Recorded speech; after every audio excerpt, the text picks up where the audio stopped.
पहले सीन में एक लड़की के फ्यूनरल में उसकी फोटो दिखाई जाती है। यहाँ से स्टोरी की शुरुआत होती है। इस स्टोरी की हीरोइन तकागी हात्सु का ट्रांसफर होता है सेकेंड ईयर के हाई स्कूल में। कुछ सीटें छोड़ के हमारी स्टोरी का हीरो उसको देख रहा होता है और सोच रहा होता है कि यार ये लड़की किसी से बातचीत क्यों नहीं करती है। और सोचते हुए वो अपने बारे में बताता है कि उसका नाम है इजिमा हातो और हर कोई उसको कबूतर बुलाता है क्योंकि हातो का मतलब कबूतर होता है जापानीज में। वो बताता है कैसे वो एक नॉर्मल टीनेजर है जिसने अपने बाल डाई कर रखे हैं और एक म्यूजिक क्लब ज्वाइन कर रखा है, बट अभी उसका इंटरेस्ट इस लड़की की तरफ बढ़ रहा है। कौन है ये लड़की? कोई इसके बारे में कुछ जानता ही नहीं है। बिना किसी से मिले स्कूल से सीधा घर चली जाती है। फिजिकल क्लासेस में कोने में बैठी रहती है। कुछ कहते हैं कि शी हैज हेल्थ इश्यूज। इस लड़की की मिस्ट्री है क्या? हीरो क्यूरियस होता जाता है डे बाय डे। अब तुम सोचो कि वो डायरेक्टली पूछ ले तो इतनी हिम्मत कहाँ। फिर आता है वन फेटफुल डे। अरे टीचर मेरी तबीयत सही नहीं है, आज मैं घर जा रहा हूँ। ओह माय गॉड, मैडम जी ने लॉक नहीं लगाया कपड़े बदलने से पहले। मैडम जी थोड़ा तो डरो। ओ मुझे माफ कर दो, मैंने कुछ भी नहीं देखा। लेकिन उसकी नजर एक जगह जाती है और वो है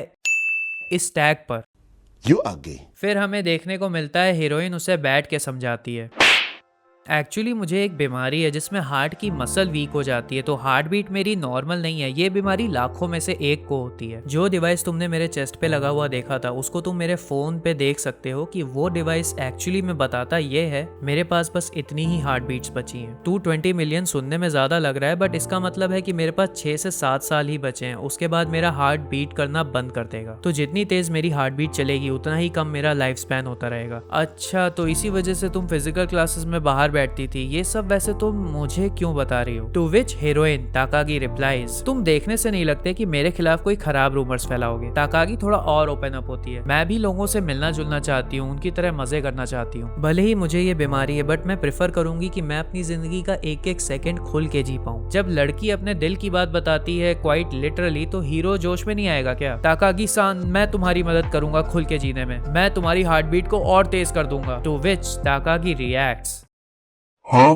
नेक्स्ट भी सी कि ये दोनों बीच पे जाते हैं और हीरोइन बीच को देख के खुशी से पागल हो जाती है। पहले तो हीरो उसको देख के खुश होता है, फिर उसके बाद वो थोड़ा सा गिल्ट में जाने लगता है और हीरोइन वो चीज नोटिस कर लेती है। हीरोइन उससे कहती है कि तुम चिंता मत करो, वैसे भी सूनर और लेटर मैं ऐसे ही जीने वाली थी। तुम पहले ऐसे इंसान हो जिससे मैंने खुल के ये बात बताई। नॉर्मली मुझे नहीं लगता कि कोई मुझे इतना काइंडली ट्रीट करता जैसे तुम कर रहे हो, तो इसके लिए थैंक यू। ये सुन के हीरो का गिल्ट एकदम गायब हो जाता है। अब उससे कहता है कि मैं बिल्कुल तुम्हारी मदद करूंगा, तुम्हें जो चाहिए मुझे बस बता दो। हीरोइन पूछती है कि अच्छा तुम्हारा पूरा नाम क्या है, तो वो बताता है कि इट्स हातो। तो वो कहती कबूतर।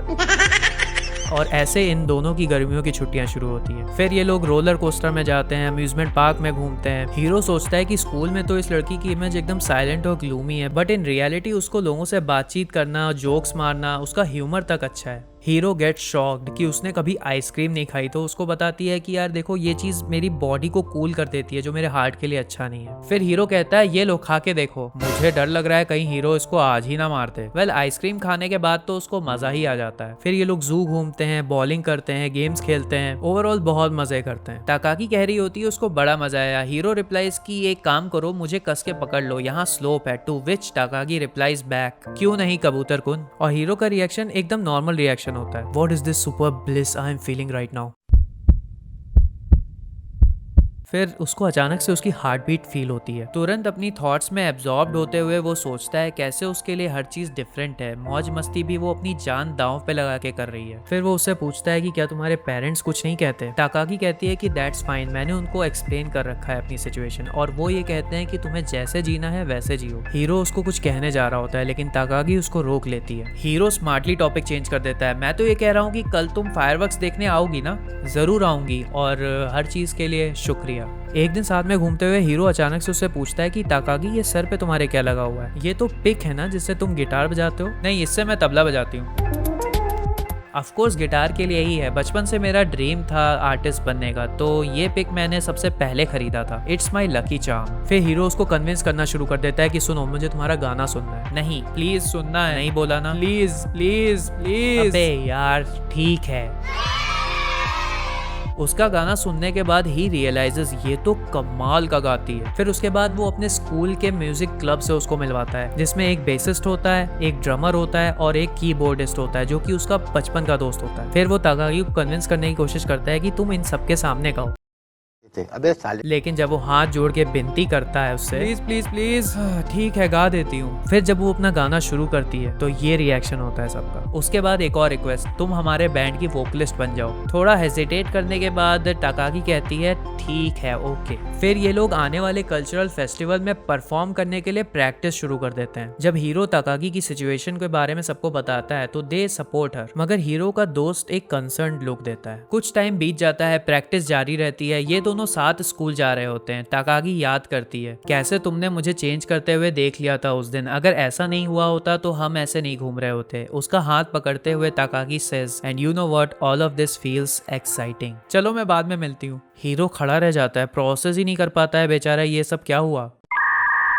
कल्चरल फेस्टिवल का दिन आ जाता है। ताकागी बहुत नर्वस होती है और जैसे ही परफॉर्मेंस का टाइम आ रहा होता है तो वो और नर्वस होने लगती है। हर कोई उससे यही कहता है कि तुम छा जाओगी, तुम टेंशन ना लो। हीरो कहता है ताकागी तुम एक काम करो, बाहर वरांडा में चली जाओ, वहाँ ताजी हवा चल रही है तो तुम थोड़ा काम डाउन हो जाओगी। हीरो का दोस्त उसको ताकागी के लिए कुछ ज्यादा ही डेडिकेटेड होते हुए देख के कहता है कि यार तुम अपना भी ध्यान रखो, खुद को इतना पुश मत करो। हीरो रिप्लाइज, अरे यार तुम टेंशन ना लो, आई विल बी फाइन। वरांडा में ताकागी खड़ी होती है तो तेज हवा की वजह से उसका पिक उड़ जाता है और वो आकर के सबको ये बताती है कि वो कैसे अपना पिक खो चुकी है। बट लोग कहते हैं यार अब क्या करें, अब तो परफॉर्मेंस का टाइम आ रहा है। कोई कहता है उससे कि ये लोग एक और दूसरा पिक है वो ले लो, तो हीरोइन थोड़ा सा हेजिटेट करती है। तो हीरो कहता है कि रुको मैं ढूंढ के ले आता हूँ। हीरो का दोस्त उसको रोकता है बट वो कहता है कि डोंट वरी, वैसे भी मेरा लीस्ट इंपॉर्टेंट रोल है आज, तो मैं ढूंढ के ले आऊंगा। उसके बाद हीरो उस पिक को बहुत देर तक ढूंढता है, कभी स्कूल के गार्डन में ढूंढता है, कभी झाड़ियों में ढूंढता है। ढूंढते ढूंढते वो बहुत थक जाता है। हीरोइन को पिक मिल जाता है लेकिन उसको देने वाला हीरो का दोस्त होता है, तो वो उससे पूछती है कि कहाँ है वो। हीरो का दोस्त ताकागी को कहता है कि वो स्टेज पे नहीं आ पाएगा। ये सुन के वो थोड़ा सा शॉक्ड हो जाती है, तो हीरो के बारे में वो उसको कुछ बताता है। ताकागी दौड़ते हुए उसके पास जाती है और पैनिक करने लगती है। हीरो पूछता है कि तुम इतनी घबराई हुई क्यों हो। फिर ताकागी अपना फोन उसकी तरफ करती है और ये देखती है।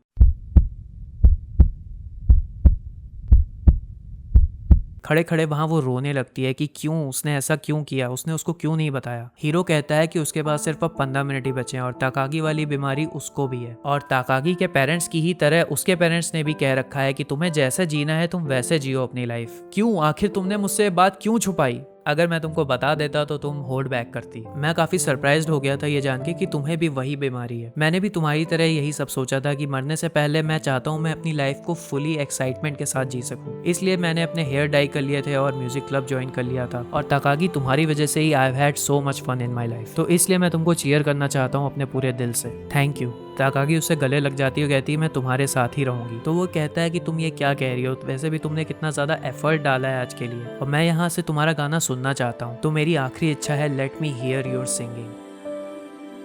हीरो की इच्छा को रखते हुए ताकागी वापस नीचे आ जाती है और जब वो परफॉर्म करना शुरू करती है तो स्कूल के सारे लोग उसको देख के हैरान हो जाते हैं कि ये तो कभी बोलती नहीं थी और आज इतना बढ़िया परफॉर्मेंस दे रही है। और जब वो फुल फॉर्म में गाती है तो सबके होश उड़ जाते हैं। अपने आखिरी मोमेंट्स में ही कंटेम्पलेट्स, उसकी आवाज कितनी कमाल की है। आई इजिमा हाटो left this world at the age of 17। He smiles and passes away. In future, Takagi इस हाई स्कूल से ग्रेजुएट करते ही सॉन्ग राइटर और सिंगर बन जाती है। उसकी आवाज इतनी अच्छी लगती है पब्लिक को कि वो इवेंचुअली बहुत बड़ी सिंगर बन जाती है और अपनी बीमारी के बारे में वो अपने फैंस को बता देती है, जिसके बाद से उसका हर एक गाना लोगों को खूब करेज देता रहा। आगे के कई साल वो गाती रही with all of her heart and soul. Finally अपनी आखिरी सांसों में ताकागी का ख्याल रखने वाले उसके पेरेंट्स थे। हीरो के मरने के 4 साल बाद Takagi Hatsu died at the age of 21, मगर आखिरी मोमेंट्स में उसका चेहरा एक सेटिस्फाइड इंसान का था।